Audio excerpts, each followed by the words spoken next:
Hey guys, Pat from Pat's Brewery. Bit of a different video today. This is just a little introduction. Everything else is going to be filmed in the garage, in the brewery. So last episode I talked about how my boil didn't complete. The element just stopped working. I've done some investigation into why that was. And I know that I did say that the cable for my element was up to spec, and you know, I've had it for quite a while, so it must have been pretty much up to spec, but actually no it wasn't.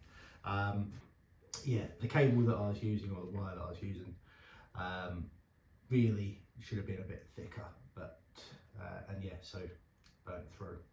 Which I kind of go, considering how long I've had it, you know, can't have been that bad. But anyway, regardless, the next coming videos you'll see, sadly they're in the wrong orientation, but you'll see me dealing with me getting a new element and all of the fun that entails. So let's have a look at that. So the new element came, great.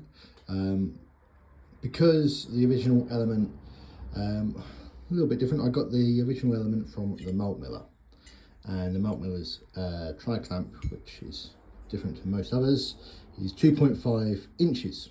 So I had to go on AliExpress, find 2.5 inches so that I wouldn't have to do another hole into the side and use the existing bulkhead. So this is the element. This is the rubber that came with it. Yeah, fits perfectly, so definitely 2.5 inches. You know that there's going to be a problem though, don't you? You know there's going to be a problem, and you're right. The internal hole dimensions, not big enough. I mean, there's part of me that's tempted to see if I could squeeze it in. I don't know. It's going to be a pain in the arse if I need to. I'm going to have a think and see what we do. Okay, so we're just going to go over specifically what the problem is. So this is my existing element. Yeah, I know it's dusty as hell. It's because it's got some cleaning chemicals. I haven't taken enough of it yet. But anyway, got some calipers here, and effectively the thickest point of the element is about there, and we are talking, doing this one hand, 45.2 mil is its thickest point.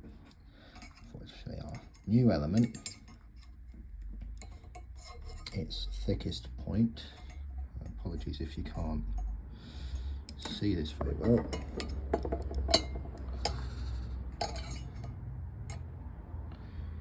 is, there it reads 40, so over there you go, 48 mil and a bit. And then if we go over to the actual kettle, just going over to the actual kettle, the size of the hole approximately at its widest point is, I think that is basically 48 exactly, so it's just a little bit too small. We're talking millimeters here, people. So I guess the question is, what are we going to do? Well, I do have an idea. It's a little bit of a risky one. It's probably something I shouldn't do. Can you guess what the idea is? Do we try to slightly bend the metal? So, talking potentially putting our element in my vise with some cushion, some wood, so that the pressure isn't directly applied to the element and give it a little squeeze, and hopefully extend the U a little bit, making it a little bit more of a tighter bend rather than the bend that we've got here. I mean, I need to double check width of this one as well, see if that also needs doing, because there's no point in doing it once and then needing to do it again, you know.